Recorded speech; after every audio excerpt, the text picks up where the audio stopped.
Nesse mês de fevereiro, nós vamos estar conversando um pouco a respeito desse tema, recuperando o amor por esse livro. Esse livro é a Bíblia, que é a Bíblia Sagrada. A gente vai conversar um pouco sobre isso, porque a fé cristã, ou seja, tudo aquilo que a gente entende a respeito do cristianismo, tudo aquilo que o cristianismo afirma sobre Deus, sobre Jesus Cristo, todas as implicações que são decorrentes daquilo que a gente chama de reino de Deus, está baseado nesse livro, okay? Está baseado na Bíblia. Algumas questões interessantes a respeito da Bíblia, eu gostaria de levantar para você nesse momento, é que a Bíblia, ela é o livro que foi traduzido no maior número de idiomas que existe. Okay? Não existe nenhum outro livro que é traduzido em tantos idiomas quanto a Bíblia já foi traduzida. Outra curiosidade a respeito da Bíblia é que ao longo da história, nós temos várias fases onde pessoas tentaram destruir esse livro. Pessoas tentaram acabar com ele, ok? Algumas vezes tentando literalmente, né, queimar, ok? Como quando aconteceu, por exemplo, na Revolução Francesa, né, e outras datas assim. Outras vezes tentando desacreditá-lo, através de pessoas dizendo, então, isso é contra esse negócio, onde já se viu, né? Um homem sendo comido por um peixe, isso aí é contra o carotinho, né? Isso não é desse jeito, isso é mito. Então, muitas pessoas tentaram destruir esse livro, desacreditando. Outra questão relacionada à Bíblia que é bem interessante é que ela foi usada de maneira errada, muitas vezes, para subjugar povos e nações. Por exemplo, as cruzadas, né? As cruzadas lá na Inglaterra, né? Contra os mouros e etc. Isso aconteceu em relação aos países cristãos usando a Bíblia e falando, olha, né, a gente tem que conquistar, Deus é o Senhor dos exércitos, Ele conquista, então a gente tem que ir dominar e conquistar porque a gente está levando o reino de Deus. Tem muitos filmes que falam a respeito disso, né? Tem um filme chamado Reino dos Céus, é cruzada, né, acho que em português, ok? Que é justamente sobre esse período, né, das cruzadas e das guerras lá contra os muçulmanos, né, e etc, ok? Agora, esse livro também foi instrumento das maiores melhorias e revoluções ao longo da história. Vários homens e várias mulheres ao longo da história que se posicionaram em relação a alguns movimentos sociais, eles eram homens tementes a Deus, mulheres tementes a Deus e comprometidos com esse livro. Por exemplo, William Wilberforce, na Inglaterra, ele foi um político e ele combateu a escravatura, okay? E ele era uma pessoa comprometida, um cristão comprometido com as escrituras, okay? Martin Luther King, nos Estados Unidos, que lutou contra a segregação racial, também era um pastor batista, né, comprometido com as escrituras, ele lutou em prol das escrituras. Alguns historiadores dizem que no mesmo período que houve a revolução, que aconteceu a Revolução Francesa, a Inglaterra só não experimentou uma revolução porque enquanto na França se desenvolvia o humanismo, na Inglaterra havia toda essa perspectiva relacionada ao ensino das escrituras e ao conteúdo das escrituras como algo que estava permeando a sociedade de forma geral, sendo ensinada nas escolas e tudo mais. Tá? Então, evitou-se o mesmo tipo de revolução acontecendo na Inglaterra como a que aconteceu na França. E outra curiosidade interessante também sobre esse livro, que alguns dizem que é um mito, né, tentando destruí-lo, é que homens e mulheres morreram para não negar sua convicção de que este livro é de fato a palavra de Deus e que aquilo que ele nos fala sobre Deus nos revela de fato quem Deus é. Então, homens e mulheres ao longo da história deram sua vida, morreram, porque por não estarem dispostos a negar as Escrituras, ou negar aquilo que as Escrituras apresentam e falam para a gente a respeito de Deus. Então, isso é muito interessante para mim, porque só isso já mostra que nós temos diante de nós um livro que no mínimo é polêmico, né? Bastante polêmico, ok? Não obstante o fato de a Bíblia ser um livro traduzido no maior número de línguas que a gente conhece hoje, e ser o livro também mais vendido, estima-se que tem mais de 2 bilhões de cópias vendidas, ok? Da Bíblia. Isso não significa, entretanto, que ele seja o livro mais lido. Certo? Eu quero fazer um desafio aqui para você, né? Não precisa levantar a mão, tá? Mas pensa em você, tá? No ano que passou, ok? Em relação ao ano em relação à quantidade das suas atividades, de tudo aquilo que você fez no ano, qual a porcentagem que a Bíblia ocupou nisso, na sua leitura bíblica, na sua reflexão? Se a gente for honesto, né, muitos de nós vamos reconhecer que, eu tenho certeza que alguns têm uma prática de leitura da Bíblia já bem sistemática, mas eu sei que a maioria das pessoas, apesar de ter uma Bíblia, apesar de acreditar na Bíblia, ainda não tem uma prática de leitura das Escrituras de forma sistemática, ok? Na sua vida. Só isso já prova para a gente que a Bíblia é um livro que é muito vendido, mas não necessariamente um livro mais lido, e talvez menos ainda se a gente pensar em obedecido, né? Porque uma coisa é você ter a Bíblia, outra coisa é você ler a Bíblia, outra coisa é você obedecer a Bíblia, ok? Obedecer aquilo que as Escrituras falam para a gente. Então, é certo, independentemente disso, que nós entendemos, se nós somos seguidores de Jesus Cristo, ou se você está aqui essa manhã e você resolver estudar a pessoa de Jesus e se tornar um seguidor de Jesus Cristo, que tudo aquilo que a Bíblia revela a nós vem da parte de Deus e ela serve como um instrumento para nos colocar diante de Deus numa relação consistente com Ele. Como seguidores de Jesus, então, nós entendemos que esse livro serve para revelar-nos a Deus e para nos orientar de acordo com a vontade de Deus para a nossa vida. E esperamos que a gente se relacione com Ele de uma maneira correta, né? E não das formas erradas que o livro foi usado ao longo do tempo. Alguns anos atrás, acho que cerca de 2 anos ou 3 anos atrás, saiu um filme chamado O Livro de Eli. Eu não sei quantos de vocês assistiram esse filme, chamado O Livro de Eli. É um filme muito interessante, tem nas locadoras, você pode pegar um filme de ação, mas ele é um filme que versa sobre a Bíblia, né? A história de um homem, um período da humanidade, já no futuro, houve uma grande guerra, o mundo foi destruído e a Bíblia foi destruída, foi queimada, okay? Depois da guerra, porque eles entendiam que a Bíblia era um livro culpado daquela guerra toda e tudo mais, mas sobra uma cópia. E a tarefa do Eli, que é o personagem principal desse livro, dada por Deus, é pegar esse livro e levar até um determinado local, para que então outras cópias do livro sejam feitas, ok? Você já fica olhando para mim e falando assim, eu não vou contar o filme. Então, esse é o enredo do filme, tá certo? Se você quiser mais detalhes, né, você pega o filme, eu quero incentivar você, vale a pena assistir. É um filme de luta, de ação, ok? Mas eu quero mostrar para você agora uma cena desse filme que mostra para a gente justamente essa questão de como o livro pode ser usado para o bem ou pode ser usado para o mal. Então eu quero que você preste atenção e observe esse diálogo que vai aparecer agora.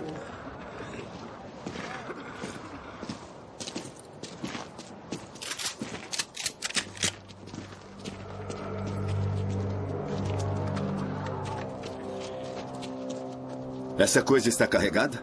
Não acho que esteja. Só tem um jeito de saber.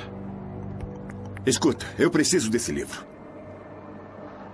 Quer dizer, eu quero o livro e você. Mas se me fizer escolher, eu te mato e pego o livro. Por quê? Por que quer o livro? Eu cresci com ele. Conheço o seu poder. E se você o ler, você também sabe. É por isso que o queimaram depois da guerra. Sabe, sobreviver é um ato de fé. Construir esta cidade é um ato de fé maior ainda, mas eles não entendem isso. Nenhum deles. Eu não tenho as palavras certas para ajudá-los, mas este livro aí tem. Quer saber? Eu admito que tive que fazer coisas que eu odeio para construir a cidade, eu admito. Mas se tivéssemos este livro, eu não teria feito. Agora imagine. Imagine que diferente, que justo esse mundo seria se tivéssemos as palavras certas para a nossa fé. As pessoas iriam entender por que estão aqui, o que estão fazendo, e não iriam precisar de nenhuma motivação repulsiva. Não é justo manter este livro escondido. Tem que ser compartilhado com outros. Tem que ser divulgado. Não é isso que você quer? Com todo o meu coração e alma. Eu sempre acreditei que encontraria um lugar para este livro. Um lugar onde ele seria necessário. Mas eu ainda não encontrei.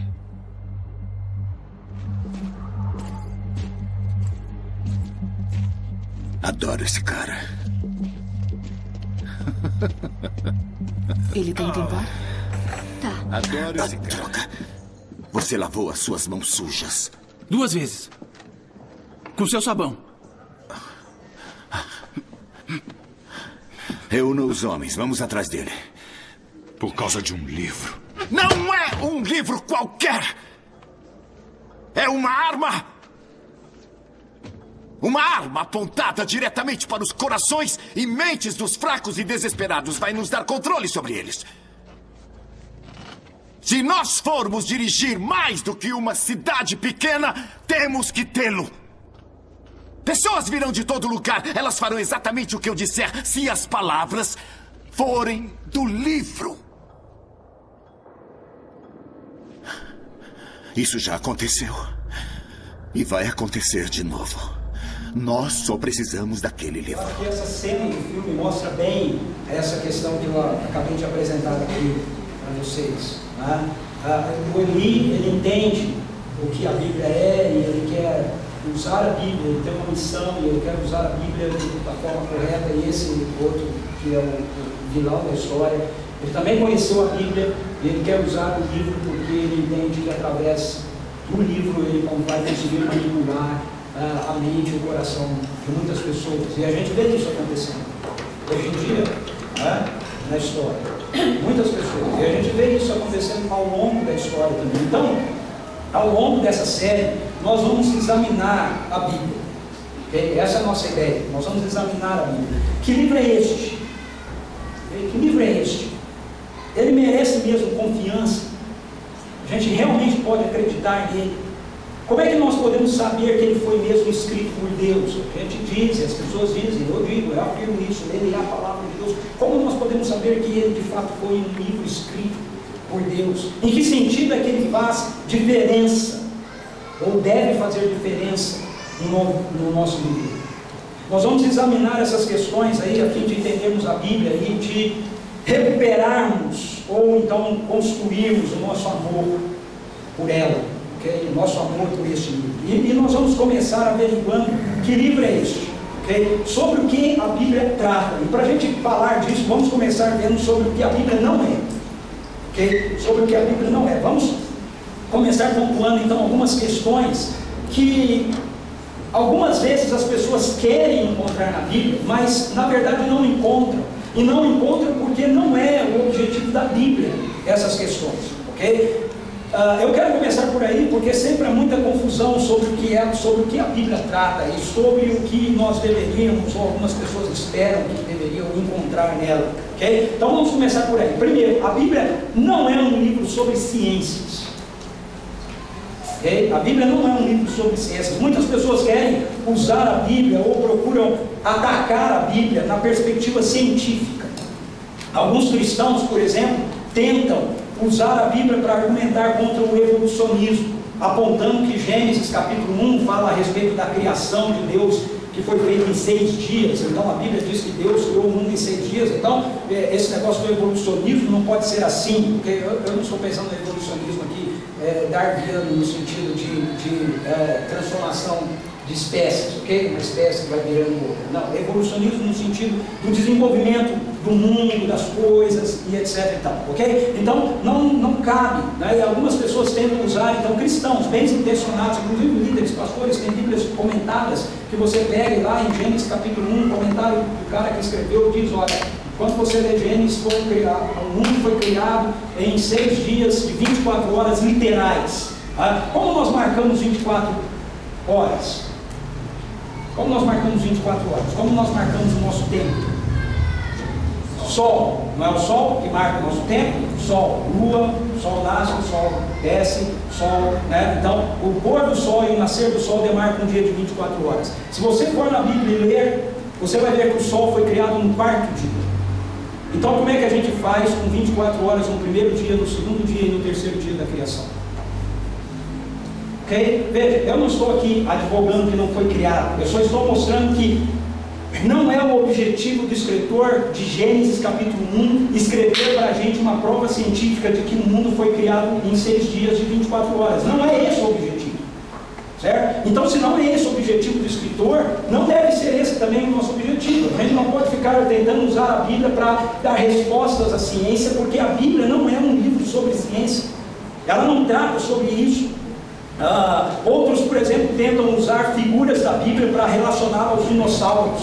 Não, aí as pessoas vêm para a gente e dizem assim, mas a Bíblia fala sobre os dinossauros? Os dinossauros existiram, o que a Bíblia fala sobre os dinossauros? Aí a gente se acha obrigado a encontrar alguma coisa da Bíblia sobre os dinossauros, né? Aí vai lá, tem um tal de Leviatã, né? Não, o Leviatã era um dinossauro, era um tiranossauro rex, era um brontossauro, era não sei o que. Eu não sei o que é, porque a Bíblia fala alguma coisa sobre dinossauro? Não, ela não fala nada sobre dinossauro, porque a Bíblia não foi escrita para falar de dinossauro. Okay? A Bíblia não foi escrita para isso, a Bíblia não foi escrita para tratar a respeito desse assunto. Outros questionam ainda que a Bíblia, nós vamos encontrar na Bíblia, então, aspectos que nos deem perspectivas de cada área, né, da ciência e tudo mais. Veja, embora haja algumas coisas na Bíblia sobre ciência, a Bíblia não foi escrita para falar de ciência. Okay? Por exemplo, você vê nomes de galáxias na Bíblia, estrelas, né? Lá em Isaías aparece Órion, né? E etc. Okay? Então, há citações assim, mas a Bíblia não é um livro científico, ela não foi escrita para trazer uma resposta à ciência, tá certo? Nós, seres humanos, fomos criados à imagem e semelhança de Deus, e uma das coisas que Deus nos deu, que é semelhante a Ele, é a capacidade de evoluir, de desenvolver, de criar, de refletir, ok? Tudo isso está contido no texto de Gênesis 1, que a gente chama de mandato cultural, que o homem deve crescer, multiplicar, encher a terra e dominar. Então, essas ciências, as ciências sociais de forma geral, a matemática e todas as outras coisas são ciências, são capacitações que Deus deu para o ser humano desenvolver, para o ser humano pesquisar, para o ser humano desenvolver. Então, está tudo certo com relação a essas coisas, ok? Eu não preciso ser, para eu ser um cientista, eu não preciso ser ateu, ok? Eu não preciso ser ateu. Isso é algumas coisas que alguns cientistas não compreendem. Eles acham que se eles são cientistas, eles não podem acreditar na Bíblia. Eles têm que ser ateu. Por quê? Porque a Bíblia não confere com a ciência. Bom, a Bíblia não confere com a ciência porque a Bíblia não é um livro científico, ela não foi escrita para falar de ciência, ok? Então algumas coisas que são descobertas na ciência têm a ver com a ciência, têm a ver com coisas que Deus criou mesmo e que a gente vai descobrindo com o passar do tempo. Estão escondidas, né? Deus gosta de brincar de pique-esconde com a gente, né? Ele gosta de ver a gente descobrindo coisas. Olha esse negócio aqui que descobriu, olha, tem uma galáxia a mais, né? E tudo mais. Então não adianta você ler a Bíblia tentando encontrar todas essas coisas nesse livro, porque você não vai encontrar. Ela não é um livro sobre ciências, ok? Segundo, a Bíblia não é um livro sobre história geral. Essa é outra forma equivocada da gente olhar para a Bíblia. É como se ela fosse um livro de história da humanidade. É certo que a Bíblia é um livro histórico, ok? Ou seja, tudo aquilo que está na Bíblia realmente aconteceu na história, é história. Mas ela não é um livro sobre a história, o desenvolvimento cronológico, da história. Não é esse o objetivo dela. Ela não é um livro cronológico que pode ser lido cronologicamente do começo ao fim. Então, por exemplo, algumas pessoas às vezes se frustram, falam, vou ler a Bíblia, vou começar do início, vou terminar lá no fim, e aí de repente chega no terceiro ou quarto livro aqui, ela já está tratando de outras coisas, e você fala, mas espera aí, como é que chegou nesse negócio? Então, onde surgiu? Veja, ela não está contando para a gente uma história. Talvez o melhor exemplo que eu tenho para usar para você entender isso sejam os evangelhos. Veja, o que são os evangelhos? Os evangelhos são históricos porque ele fala a respeito de um homem histórico, de um personagem histórico, de coisas que aconteceram dentro da história. Por isso você pode checar, tem relatos, ok, históricos, comprovando tudo aquilo que aconteceu e tudo aquilo que está narrado ali. Mas os evangelhos não é um livro sobre a história de Jesus. É por isso que você não tem nada sobre a infância de Jesus, exceto em Lucas, 2 menções apenas. Okay? Mas você não tem Marcos, você não tem João, você não tem Mateus, em Lucas você tem uma porção muito pequena. Por quê? Porque os evangelhos não é uma história sobre a vida de Jesus. Os evangelhos é um testemunho sobre a vida e missão de Jesus. Okay? Então ele é histórico no sentido de que aquilo que está contido aqui é real. Mas ele não é histórico no sentido cronológico. Você vai pegar, vai ter uma cronologia certinha, né, de todos os acontecimentos, de como foi a vida de Jesus. Então a gente sabe que Jesus, por exemplo, Mateus, a gente sabe que Jesus nasceu lá, da Virgem e tudo mais, e quando você encontra Jesus de novo, ele já está pregando, está sendo batizado e pregando. E aí fica todo mundo com os ramos obscuros, né, da vida de Jesus, tentando descobrir o que aconteceu. Por que a Bíblia não trata disso? Porque não é interesse dela. O interesse das Escrituras não é tratar a respeito da história, ok? Mas é... Bom, já falou interesse. Senão eu vou sair da ordem aqui. Então, se isso fosse assim, nós teríamos essa cronologia dentro da Bíblia. Okay? Mas não tem. Até tem uma Bíblia que foi feita por aí há um tempo atrás, já existe, chamada Bíblia em ordem cronológica. Né? Aí tentaram colocar a Bíblia em ordem cronológica. Eu acho isso uma perda de tempo. Okay? Porque, na verdade, você até consegue encaixar os livros nos períodos, mas você não tem uma cronologia, tá? Porque a Bíblia não está tratando do desenvolvimento da história. Aí nós já temos aí os historiadores e tudo mais que fazem isso. Outra questão, a Bíblia não é um livro de moralidade, sobre moralidade. Outras pessoas olham para a Bíblia como um manual de moralidade, um livro que descreve como Deus quer que nós vivamos, ok? Embora as Escrituras apontem para a gente os princípios do que é uma vida planejada por Deus, a vida boa e perfeita planejada por Deus, ela não é um livro de princípios morais, ok? De moralismo. Basta ler um pouco a Bíblia e a gente vai notar que se a gente fizer essa opção de entender que a Bíblia é um livro meramente de princípios morais, os preceitos que Deus tem para a nossa vida, então, com regras de moralidade, então nós vamos ter um sério problema com muitos textos das Escrituras. Por exemplo, nós vamos ter problemas com o Antigo Testamento. Por exemplo, nós vamos ter problema com um homem chamado Davi, que a Bíblia diz que é o homem segundo o coração de Deus, mas ele planeja o assassinato de um homem porque ele adulterou com a mulher dele. E esse cara é o homem segundo o coração de Deus. Como é que faz? Se é um livro sobre moralismo, sobre regras morais, como é que a gente lida com isso? Okay? Então a Bíblia ela tem sim princípios morais, ela tem sim uma cosmovisão de qual é o estilo de vida do reino, o estilo de vida que Deus tem para nós, mas ela não é um manual de princípios morais. Okay? Ela não é um livro de moralismo, certo? Tem alguns livros que são assim, de religiões, mas a Bíblia não é assim. Então, se a Bíblia não é um livro de regras morais, se ela não é um livro narrativo da história humana, por exemplo, da onde vêm as raças, né?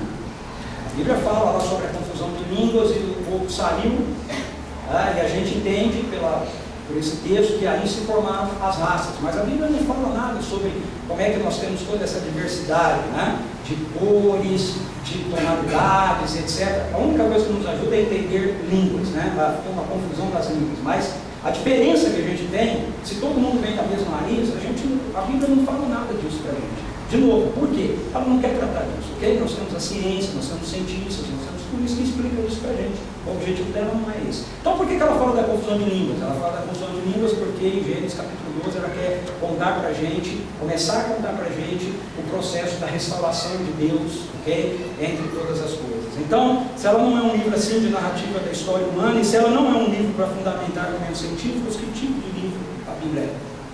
Do que ela trata? Qual o interesse dela? É isso que nós vamos falar e conversar e nos deter um pouco mais aqui essa manhã. E eu quero começar mostrando para você como o próprio Jesus lida com isso. Okay? Veja, Jesus depois da ressurreição dele, ele estava andando encontra com dois homens que estão andando, fazendo uma viagem, indo para a cidade de Emaús, de Jerusalém para Emaús, e Jesus se coloca no caminho com eles e começa a conversar com eles. Eles estão tristes, eles eram seguidores de Jesus, e eles estão cabisbaixos porque eles dizem: olha, nós achamos que Jesus de Nazaré era o Cristo, era o Messias, mas ele não é. Como é que você sabe que ele não é? Você não sabe, você é o único cara que está aqui em Jerusalém, não sabe o que aconteceu nos últimos dias, está desinformado, não precisa ler mais jornal, né? E tal. Aí ele falou: não sei, conta aí o que aconteceu. Ele falou: não, Jesus de Nazaré, ele morreu, foi crucificado, mas nós estamos certos que ele era o Messias, que ele ia restaurar o reino em Israel. Aí Jesus começa a conversar com eles. O texto diz assim, Lucas 24, 27, e começando por Moisés são os 5 primeiros livros da lei, da Bíblia, chamados de Pentateuco, ou livros de Moisés, ok? E começando por Moisés e todos os profetas, é o restante do Antigo Testamento. Na época de Jesus você só tinha essa parte da Bíblia escrita, o Novo Testamento ainda não estava escrito. Já eu vou explicar esse negócio do Velho Testamento e Novo Testamento, ok? Então, começando por Moisés e por todos os profetas, explicou-lhes o que constava a respeito dele em todas as Escrituras. Então veja, Jesus toma o livro de Moisés, ele começa por Moisés. Começar por Moisés significa que ele começou por Gênesis, começando por Moisés. Os livros de Moisés começam em Gênesis, começando por Gênesis, passando por todo o Pentateuco, pegando todo o restante do Antigo Testamento. Jesus apresenta-lhes a sua pessoa, Jesus apresenta a obra, quem ele é, e a obra do Messias, a obra do Cristo.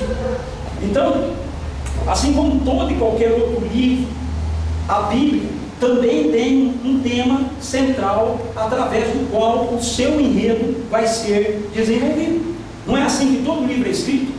Você pega um livro para ler, seja ele qual for, seja um livro técnico, manual da lava-louça, seja um livro de poesias, seja um livro de história, história verídica, seja um livro de romance, você tem um enredo naquele livro, um enredo central, um ponto central, através do qual todo aquele conteúdo do livro é desenvolvido. A Bíblia é assim também. Então, conforme a gente vê nesse texto de Lucas, o tema central da Bíblia é a pessoa de Jesus Cristo.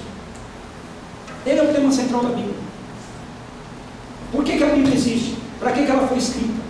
Para falar deste homem, para falar sobre Jesus Cristo, sobre a sua pessoa e sobre a sua obra, o seu trabalho. Mas ela não é, como eu já disse, um livro de história sobre Jesus Cristo.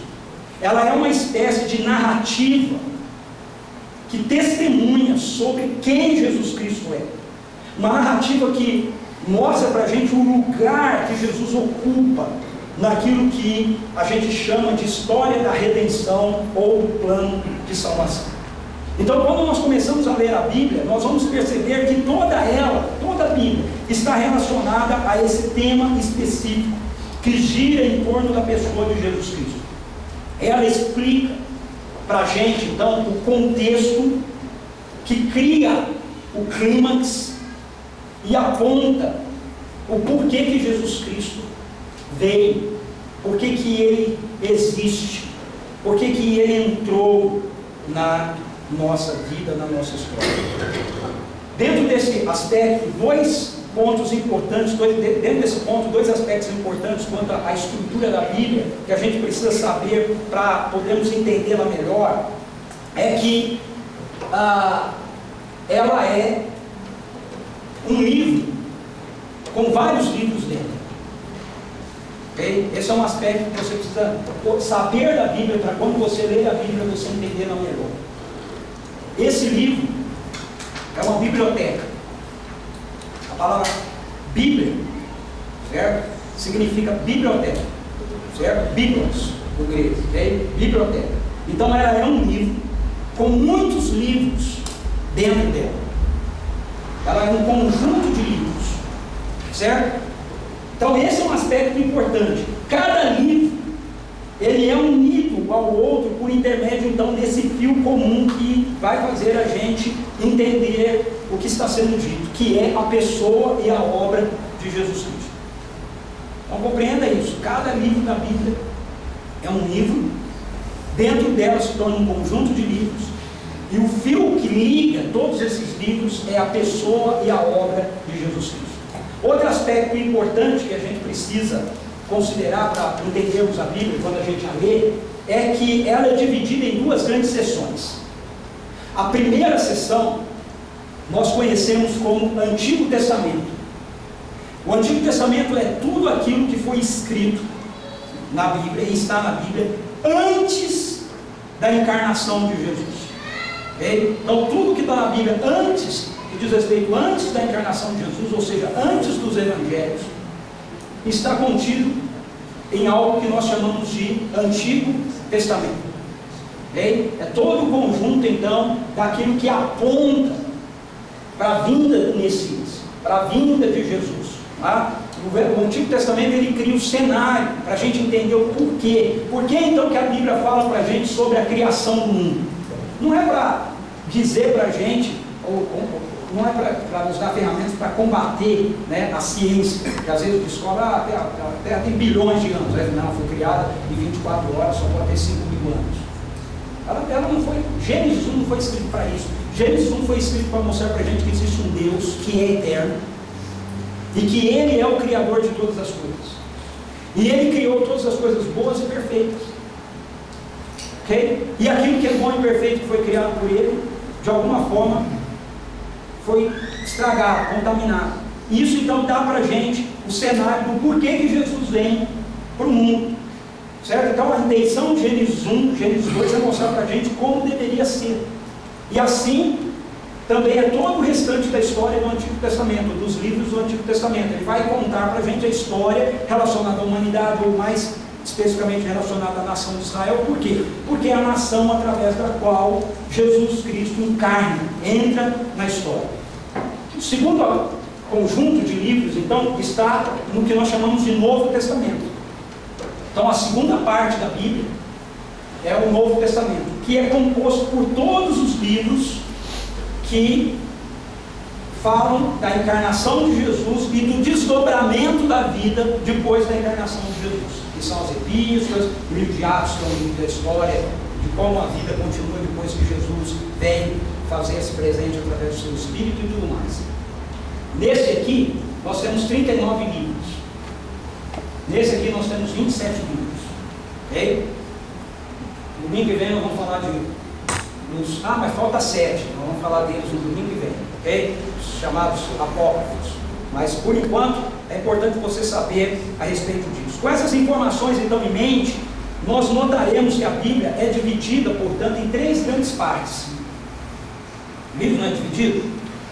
Né? Quando você pega a Bíblia, se você tiver com a sua Bíblia aí, você abrir, ou então olhar aí no seu iPhone, né? Você vai ver que ela tem um monte de capítulos. Nome de livros e capítulos. Esses grandes aqui são os capítulos. E os versos menores são, os números menores são o que a gente chama de versículo. Muito bem. Primeira coisa que você tem que saber: os originais da Bíblia não têm isso. Ok? Os originais da Bíblia não são divididos por capítulos e versículos. Tá? Ela é um conjunto. Tem os livros: Gênesis, Êxodo, Levítico. Esses livros não têm divisões. Isso foi feito mais tarde, okay? Para tornar um pouco mais didático a leitura desses livros. Mas originalmente não tem. Agora, isso não significa que ela não tenha divisão. Ela tem divisão. Como é que é a divisão da Bíblia? A Bíblia se divide em 3 seções. Okay? Em 3 grandes seções. A primeira seção é o que nós chamamos de princípios, que está lá em Gênesis capítulo 1 e capítulo 2. Então essa é a primeira parte da Bíblia. Gênesis capítulo 1, capítulo 2, princípios. É contando para a gente como as coisas deveriam ser. Como Deus criou tudo, como Ele criou tudo com ordem, como Ele deu ordem para que as coisas se desenvolvessem. Por que a gente tem cultura? Por que a gente tem instrumento? Por que a gente tem arte? Porque Ele criou todas essas coisas embutidas em nós seres humanos e disse assim: olha, vocês vão, se multipliquem, cresçam e desenvolvam o mundo. Okay? Então por isso que a gente tem arte, por isso que a gente tem tecnologia, porque tudo isso estava ali. Algumas pessoas dizem ou pensam que se não tivesse havido isso que a gente chama de queda, de pecado, a gente não teria o mundo do jeito que a gente tem. Eu discordo disso veementemente. Nós teríamos um mundo muito melhor do que a gente tem. Não teria as coisas ruins que nós temos no nosso mundo, mas eu acredito que nós teríamos tecnologia, nós teríamos todas essas coisas, porque arte, porque Deus criou isso em nós e mandou a gente desenvolver, ok? Ele não trouxe tudo pronto daqui. Né? Vocês são meus filhos, têm o meu DNA, vão e desenvolvam a cultura, inventem instrumentos, façam tudo isso que está contido nisso que a gente chama de mandato cultural. Vão, desenvolvam, dominem a terra, cresçam, multipliquem-se. Tudo isso. Então, isso tudo era para ser bom e perfeito. Okay? Se não houvesse queda, ruptura com Deus, tudo ia ser bom e perfeito. Deus criou um mundo bom e perfeito e nos criou os seres humanos à sua imagem e semelhança para nos relacionarmos com Ele nesse mundo bom e perfeito que Ele criou e para sermos amigos dEle, amigos uns dos outros nesse mundo bom e perfeito que Ele criou. Mas, aí vem a segunda sessão da Bíblia, que começa em Gênesis 3 e vai até Apocalipse 20. Apocalipse é o último livro da Bíblia, no Novo Testamento. Então veja, essa é a maior sessão da Bíblia, que a gente chama de ruptura e redenção. Então, aí mostra para você qual é o objetivo da Bíblia. Okay? É onde tem a maior quantidade da narrativa. Tratando do quê? Ela trata da ruptura num capítulo, capítulo 3. E a partir do final do capítulo 3 até Apocalipse 20, ela vem contando a história da redenção, a história do que Deus está fazendo para trazer o mundo de volta para aquilo que Ele criou de bom e de perfeito. E o centro disso que Ele está fazendo está na pessoa do seu Filho, Jesus Cristo. Okay? E aí, ela vai se encerrar então com 2 capítulos novamente. Apocalipse, o último livro da Bíblia, capítulo 21 e 22, que nós chamamos de restauração. Restauração do quê? No princípio. Mas, se você fizer um exercício na sua casa, bem interessante, pega Gênesis 1, lê Gênesis 1 e 2, e aí vai lá em Apocalipse e lê Apocalipse 21 e 22, e você vai ver que a restauração não é um retorno para o jardim do Éden. A criação, você tem um jardim do Éden, você tem o homem e a mulher, né? Estavam nus, o homem e a mulher peladão lá no jardim, né? Então, chega em Apocalipse 21 e 22, você tem uma cidade santa descendo do céu, você tem uma cidade. Okay? Você vai ver a menção em Apocalipse 21 e 22 de nações. Então você tem nações. Quando Deus consertar plenamente todas as coisas, nós vamos continuar tendo nações. Não estou inventando, só você vai ler Apocalipse 21 e 22, está lá, está escrito lá. É que a gente não presta atenção. Não é? As folhas da árvore da vida servirão de cura para as nações. Então continua tendo nações. João diz que tem uma multidão de homens e mulheres adorando o Cordeiro, gente de toda tribo, povo, língua e nação. Então está lá, quer dizer, o que você tem no fim? Não é um retorno para o começo, mas é o desenvolvimento perfeito do começo. Okay? Então é um exercício muito bacana para você fazer. Aí, olha só como ela tem uma estrutura simétrica, né? 2 capítulos, e todo o restante está entre esses 2 capítulos. Então todo o restante das Escrituras está ligado por esse fio aí, que une toda essa estrutura, a pessoa de Jesus Cristo, ou o reino de Deus. O reino de Deus, que nos é apresentado então ao longo de todas as páginas das Escrituras, da Bíblia. Então nós podemos dizer que a Bíblia, toda a Bíblia, é sobre a pessoa de Jesus Cristo, por Lucas, tá? Lucas 24, 27. Começando de Moisés, passando por todos os profetas, ele apresentou a eles assim, a Jesus. Ok? O Novo Testamento vem somar essa contribuição de nos ajudar a entender e ver toda a Bíblia dentro desse aspecto. É por isso que muitos estudiosos do passado, eles costumavam dizer que o Antigo e o Novo Testamento se unem. A parte antiga da Bíblia, antes da vinda de Jesus, e a parte nova da Bíblia, depois da vinda de Jesus, se une em quem Jesus é e no que Jesus fez. O Antigo Testamento aponta para a vinda de Jesus Cristo. O Novo Testamento mostra, afirma que Jesus Cristo veio e cria a expectativa do seu retorno, da sua segunda vinda. É por causa disso que nós temos muitos estudiosos sérios da Bíblia entendendo que o Antigo Testamento contém o Novo Testamento. Tudo que você tem no Novo Testamento já está presente no Antigo Testamento. É desvendado, ok, no Novo Testamento.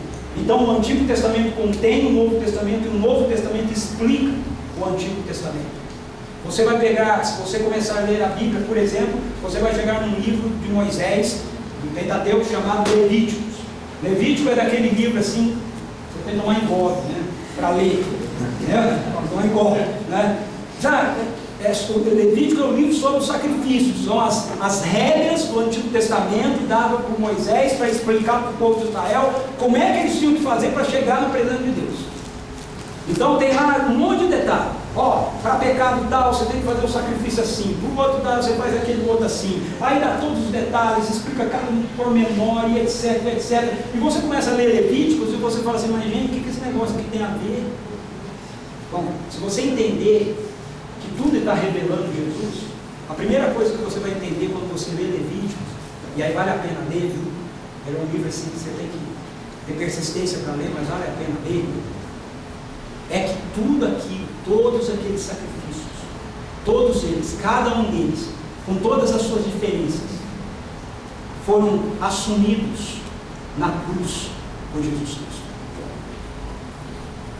Quando Jesus morre naquela cruz, quando ele verte o sangue dele, quando ele parte o corpo dele naquela cruz, todos os sacrifícios de Levíticos, toda a ordem sacrificial, sacerdotal de Levítico acabou, se cumpriu nele. Ele disse, está consumado. Então eu gosto de ler Levítico, porque eu falo, gente, como era complicado. Agora acabou, não é mais complicado, é simples, está tudo feito em Jesus. Basta eu me relacionar com Ele, eu reconhecer quem Ele é, eu reconhecer o que Ele fez, e tudo aquilo que está escrito em Levíticos não se aplica mais a mim. Deus descomplicou. Antes era complicado, agora não é mais complicado, descomplicou. Outro ponto importante da gente ler Levíticos é a gente entender quão sério é o nosso pecado. Hoje em dia a gente lida com esse negócio, muitas igrejas nem falam mais essa palavra, pecado. É uma palavra meio proibida na pós-modernidade. Mas o fato é que a Bíblia diz que nós somos pecadores e que Deus é santo. E como Deus nos ama tanto para querer que nós estejamos com Ele, e o que Ele faz para poder impedir que a santidade dEle nos destrua, nos consuma, se a gente chegar diante dEle, porque somos pecadores. E aí Ele faz tudo isso no Antigo Testamento, mas tudo isso está apontando para um dia em que todas essas realidades vão ser consumadas na vida do Messias, na vida do Cristo. E o Antigo Testamento o Novo Testamento nos explica isso. Porque se você ler o livro de Hebreus no Novo Testamento, ele vai te explicar tudo que está escrito lá em Levíticos, no Antigo Testamento. Então, o Antigo Testamento já contém o Novo, e o Novo Testamento explica tudo aquilo que está presente no Antigo Testamento. Por isso é que o Evangelho de Lucas nos diz que Jesus Cristo usou todo o Antigo Testamento para demonstrar que ele falava dele. O mesmo acontece em várias histórias do Antigo Testamento, do Novo Testamento, como por exemplo, essa história aqui, que aparece lá em Atos, capítulo 8, verso 35.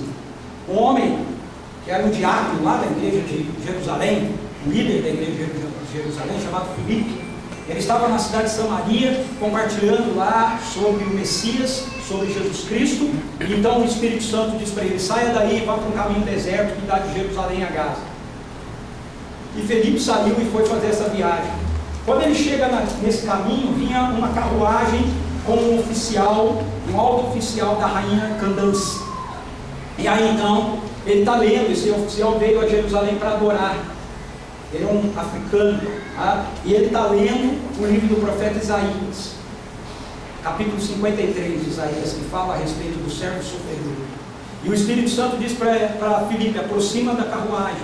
Ele aproxima e ouve o homem ler, porque o hebraico, né, ele é uma língua cultural, e você não tem como lê-la com a mente, você tem que ler com a boca mesmo, né? Então toda leitura em hebraico é feita em voz alta, okay? Para você poder ouvir o som das palavras, e aí você entender. Então ele está lendo em voz alta. Filipe ouve a leitura e diz para ele: você entende o que você está lendo?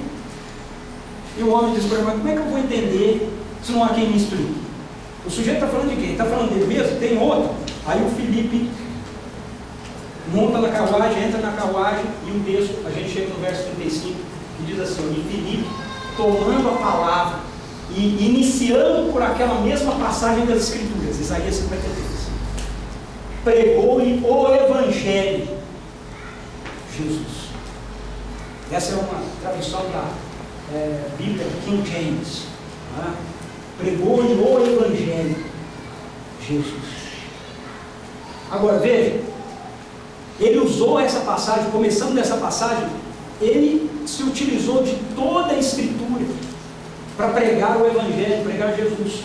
Ele não falou só simplesmente da pessoa de Jesus, mas ele falou de tudo aquilo que estava implicado na pessoa de Jesus. Como é que a gente sabe disso? Ele continua a viagem e de repente ele vê água, o eunuco vê água, e ele diz assim: aqui tem água, o que impede de eu ser batizado? E Filipe diz para ele: nada se você crer que Jesus é o Filho de Deus. Ele diz: eu creio. Ele desce e batiza o eunuco. Bom, por essa questão do eunuco, eu entendo que na explanação do Evangelho ele falou de batismo. Filipe falou de batismo, porque senão como é que ele ia perguntar: aqui tem água, o que impede de eu ser batizado? Então, Mateus 28, e de fazer discípulos de todas as nações, batizando-os em nome do Pai, do Filho e do Espírito Santo, ensinando-os a guardar todas as coisas que nos tem. Então, Filipe fez a mesma coisa. Quando você lê Atos, você vê que Paulo faz a mesma coisa nas pregações dele. Tá? Ele usa texto da Escritura e a partir daquele texto ele apresenta a pessoa de Jesus Cristo. Então, as Escrituras sagradas, ela tem esse objetivo primário: apresentar-nos quem Jesus Cristo é e, consequentemente, tudo aquilo que vem para a nossa vida e se desenvolve na nossa vida a partir do momento que nós começamos a nos relacionar com Ele. Portanto, quando nós lemos a Bíblia, a gente deve se lembrar disso. Ela tem o objetivo de nos conduzir a Deus, não a qualquer Deus, mas ao Deus que Jesus nos revela. Ela tem o objetivo de nos colocar num novo relacionamento com este Deus, por intermédio daquilo que Jesus Cristo fez por nós. Uma vez que isso é feito, então, esse mesmo livro vai nos conduzir a um novo estilo de vida, que nós vamos desejar ter como fruto do nosso relacionamento que foi restaurado com Deus, e que vai dar uma nova esperança para a gente poder viver. Aí sim, agora vem os princípios, tá? Agora vem os valores e as direções que Deus dá para a nossa vida. Por quê? Porque agora nós já estamos nos relacionando com Ele, e aí Ele tem um novo estilo de vida para a gente, um estilo de vida que nós vamos poder viver, porque a vida dele está presente em nós. Então, a Bíblia não é um livro para responder às mais variadas curiosidades das pessoas. Okay? Quando você for compartilhar o Evangelho com alguém, quando você começar a estudar a Bíblia, quando você for compartilhar o Evangelho com alguém, ou uma pessoa vier para você e fazer perguntas assim: mas Adão tinha um umbigo? Brincadeira que a gente faz. Adão tinha um umbigo? Quem que era a sogra de Adão? Umas perguntas assim. Mas Caim casou com quem? Se só tinha Caim e Abel, casou com quem? Quando eu fizer essas perguntas para você, você fala assim: olha, a Bíblia ela não foi escrita para responder essas questões. Elas são questões até interessantes, até pertinentes, mas não é disso que ela trata. Eu quero explicar para você a respeito do que ela trata. E aí, começando do texto, começando de Caim e Abel, lá para Jesus. Mas como é que eu faço? Caim veio trazendo ofertas, frutos do próprio esforço dele. Deus não aceitou. Abel veio trazendo um cordeiro que foi sacrificado e Deus aceitou. Por quê? Porque esse cordeiro representa aquele que viria no futuro e que iria dar a vida dele para nós. E por causa dele, por causa de quem Jesus é, por causa do que ele fez, Deus pode nos aceitar. Ele não vai nos aceitar pelo nosso esforço, por nós mostrarmos para Ele que a gente conseguiu vencer. Ele vai nos aceitar por nós termos nos rendido àquilo que Ele fez por nós em Cristo Jesus.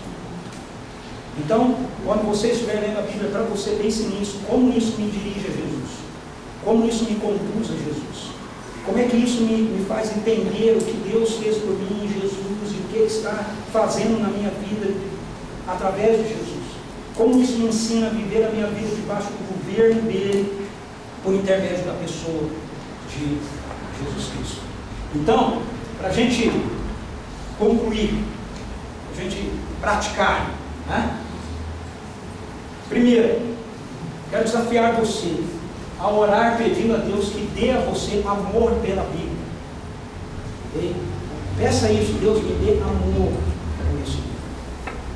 Me dê amor por esse livro. Esse livro não é um livro para você deixar fechado na sua casa, colocado numa estante. E não é também para você abrir um salmo e deixar aberto em todo mundo. Okay? Você precisa amar, ler, meditar nele, acreditar naquilo que ele está revelando para você. Segundo, organize a sua agenda.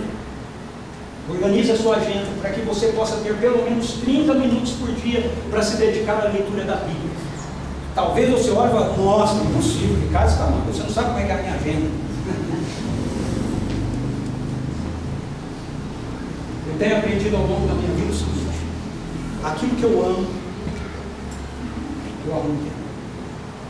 Para aquilo que eu amo, eu arrumo tempo. Então, se você ama as Escrituras, você vai amar tempo. Não adianta a gente, vamos fazer uma aplicação, não adianta você namora, né? É a namorada, fala, bem, eu te amo. Meu amor, você é o amor da minha vida, mas você nunca tem tempo para essa pessoa. Você acha que ela acredita que você ama, né? Você a ama? Não ama. Ela não vai acreditar que você a ama. Você está casado, fala para o seu marido, fala para a sua esposa que você ama, fala para os seus filhos que você ama, mas você nunca tem tempo para eles. Você acha que ele acredita que você ama? Não ama. Aquilo que a gente ama, a gente arruma tempo. Então, por isso que tem que começar orando. Deus me dê amor pelo tempo. E aí, arrume tempo, pelo menos 30 minutos. Okay? Teve um tempo atrás aí que eu estava meio convencido desse negócio. Então, saiu uns livros assim, vamos um cafezinho com Deus. Um cafezinho com Deus é 5 minutos de meditação, né? E tal. Ó, isso aí tem a ver com a nossa cultura pós-moderna, que é super apressada, ok? Com Deus você tem tempo. Agora de 5 minutos aí não funciona não. 5 minutos não é suficiente. Tem que ter tempo. No mínimo 30 minutos.